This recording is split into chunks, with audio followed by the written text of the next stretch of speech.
Yeah, just being a member of the team, it's a big family. So from that aspect, coming into the room is seamless. But in terms of learning the defense, it's a day at a time. We just want to stack days. Take it a day at a time, work on one fundamental each day, and just see how we can improve and correct moving forward. Coach, how do you evaluate your group after 1 week, and what are you looking forward to when they put the pads on tomorrow?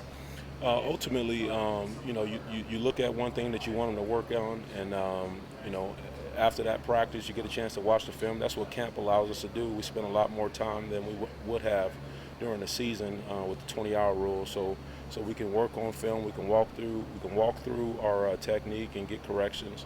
In terms of evaluation, if everybody gets reps, same amount of reps. Some guys get more reps, and how you take advantage of those reps is how you evaluate. Excuse me. Coach went through spring and then 5 practices here. Are you starting to get an idea what the rotation up front's going to look like? Yeah, we try to prepare all our guys to play in the game in terms of rotation. That'll start to clean itself up as we get closer to game day. But we do like to play a lot of guys up front. Are there 2 or 3 guys that have really jumped out at you here in camp that are really stepping up? You know, Actually, it's still early in the process. I think all of them are competing. Some guys will have a good day. Some guys will have days that they need to clean up.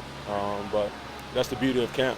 So we just keep stacking days and keep working to get better each day. It's 3-4 defense now, and these guys, before you guys got here, they were playing a 4-3. The nose tackle position, how are Rod and Calvin Avery, those guys, how are they adjusting to playing, like a 2-gap nose tackle type of position? Yeah, in terms of the scheme, I'm not going to speak towards that. We'll wait till August 28th.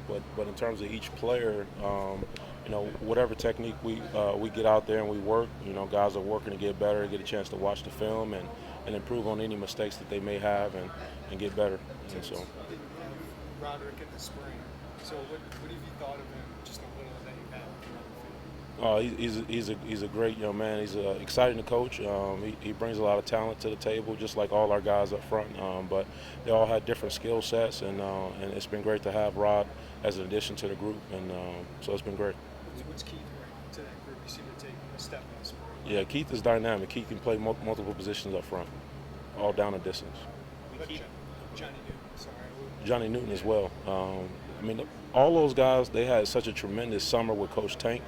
And so when you come and show up in camp and you're in shape and you're strong and you're physical, it makes me look like a good coach. So Conditioning-wise, how's Calvin Avery coming along? He's battled his weight a little bit since he's been here.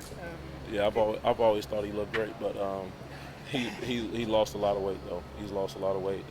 He's changed his body, and again, that's just that's what's so exciting about what these guys have done over the summer with Coach Tank and his staff. Is that showing up on the field as far as stamina, ability to play through a long series?